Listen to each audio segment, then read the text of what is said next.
속보, KF-21 6세대 스텔스 신기술. 전자 신호 한방에 표적 탐지 불가. 마비된 중 레이더의 한국 환호성. 성균관대학교 신소재공학부 구종민 교수 연구팀은 스텔스, 전자기파, 를 흡수해 레이더 영상에 나타나지 않게 하는 기술로 레이더에 의한 항공기, 미사일의 조기 발견을 곤란케 하는 기술, 국방기술 및 고집적 통신 전자기기에 전자파 차폐 기술에 활용할 수 있는 맥신 전자기파 흡수 소재를 개발했다.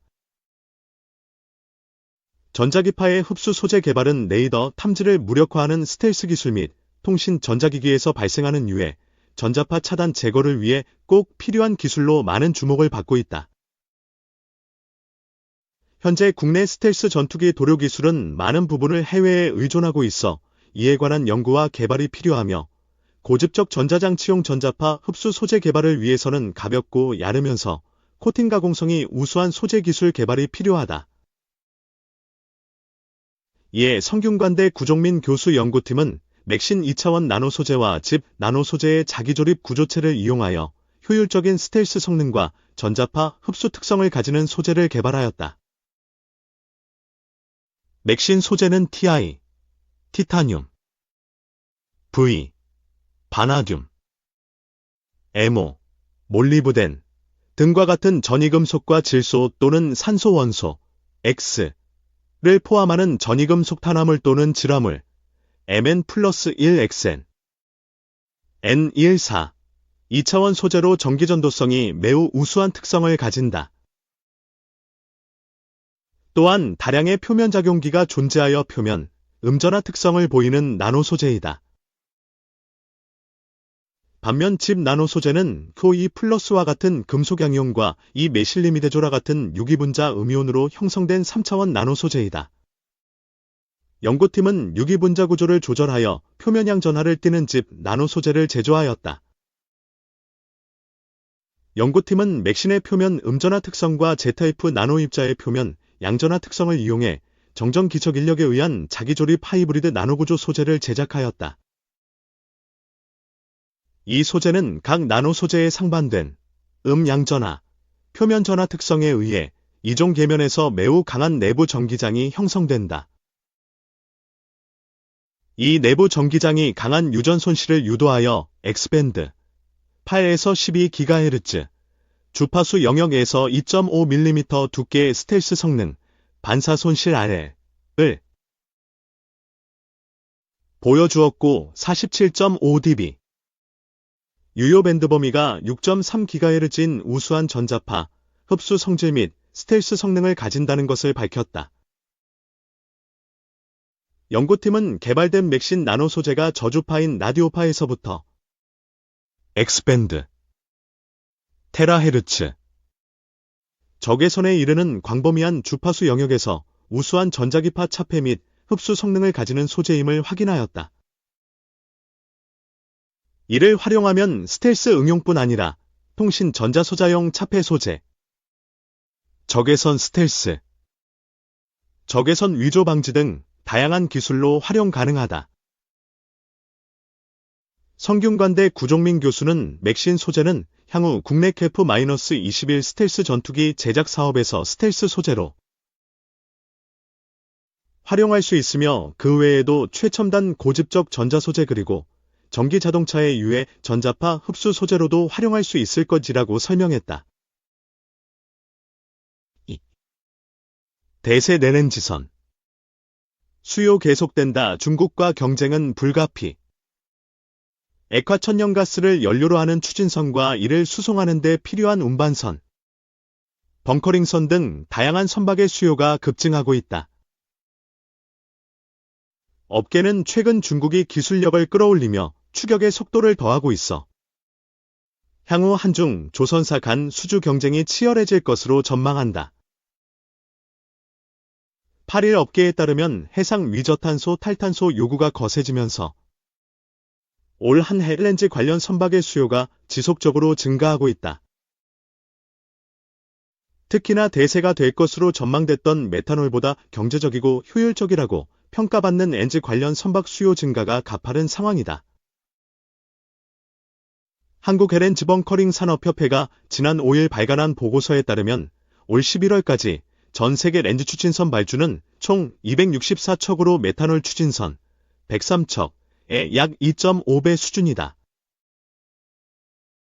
지난해 메탄올 셀 렌즈 추진선의 발주가 각각 133척, 153척이었다는 점을 고려하면 렌즈 추진선의 수요가 견조하다는 것을 확인할 수 있다. 렌즈 추진선이 친환경 선박으로 주목받으면서 렌즈 벙커링선 시장도 확대되고 있다. 렌즈 벙커링선은 선박의 렌즈를 연료로 공급하기 위한 일종의 해상 위 주유소다. 벙커링선은 초저온 상태로 렌즈를 저장했다가 연료가 필요한 렌즈 추진선에 렌즈를 해상 위에서 공급한다. 선박의 크기 때문에 입항이 어렵거나 신속하게 연료를 공급받으려는 렌즈 선박이 벙커링선을 이용한다. 영국 렌즈선 박협회 사연에 따르면 지난달 전 세계에서 운항 중인 렌즈 추진선은 590척으로 현 발주 잔량 564척을 감안하면 2028년 운항 선박은 1154척에 달할 것으로 예상된다. 현재 운항 중인 LNG 벙커링선은 60여 척에 불과하다. 렌즈를 옮기기 위해 필요한 운반선 역시 미래 수요가 탄탄하게 이어질 전망이다. 현재 전 세계에서 동시다발적인 렌즈 프로젝트가 진행 중이다. 업계에 따르면 256무트퍼, 연 100만 티, 규모의 미국 및 카타트의 렌즈 프로젝트가 기본 설계 단계에 있으며 대부분의 프로젝트가 가동될 경우 약 400척의 추가 렌즈 운반선이 필요할 것으로 추정된다. 일본 국적 선사인 K라인은 최근 2030년까지 렌즈 운반선 30여 척을 추가 확보하겠다고 밝히면서 수요 증가가 예상되는 상황이다. 운반선의 경우 국내 기업들이 대거 수주하며 점유율을 유지하고 있지만 중국의 추격의 경쟁이 불가피할 것으로 전망된다. 중국 조선사들이 최근 잇따라 수주를 따내며 점유율을 끌어올리고 있는 상황이다. 당초 기술적 한계에 있던 중국 기업들이 가장 추격이 빠른 분야기도 하다. 올해 국내 조선 업계의 1에서 3분기 렌즈 운반선의 수주 점유율은 60%대로 집계됐다. 국내 조선사들의 렌즈 운반선 수주 점유율은 지난 2021년 87%까지 올랐다가 중국 업체와의 경쟁이 심화하면서 올해 이 같은 점유율을 기록하고 있다. 최근엔 중국 선박그룹이 카타르에너지와 초대형 큐맥스급 27만 1000큐빅미터급 렌즈선 18척 건조 계약을 체결했다. 이는 세계 최대 규모 렌즈선 건조 계약이다. 조선업계 한 관계자는 최근에 중국이 순수 자체 기술로만 건조한 선박을 인도한 경우도 있었다며 빠르게 추격하는 중국의 기술력에 대응해야 하는 상황이라고 밝혔다. 3. 특징주 방산주 한화에어로스페이스 종목 공부. 한화에어로스페이스는 K9 자주포, 유도무기, 항공엔진, 우주발사체 등 방산 항공우주 분야에서 글로벌 기술력을 바탕으로 성장하는 첨단 방위산업 기업입니다.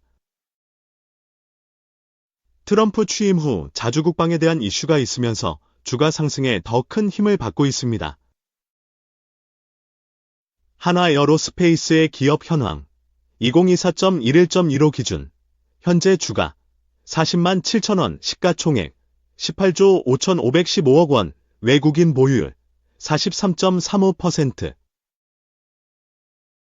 매수 주체 최근 4일간 개인의 매수 중입니다. 트럼프 당선 직후 외국인 매수가 컸지만 지난주에는 개인의 매수가 늘었네요. 하지만 총 매수량을 보면 외국인이 많이 보유하고 있습니다.